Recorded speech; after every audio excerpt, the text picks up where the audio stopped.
তোমাদের কখনো এমন হয়েছে যে একটা জিনিস বানাতে গিয়ে আরেকটি বানিয়ে ফেলেছো?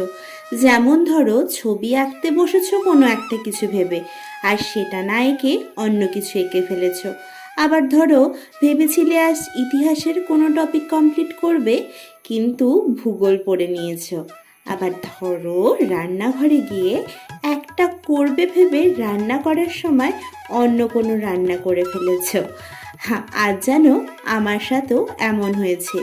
বসেছিলাম একটা গোলাপি গোলাপ বানাতে, কিন্তু দেখো, এটা বানাতে গিয়ে আমার হাতে এটা কীরকম পদ্ম পদ্ম হয়ে গেল।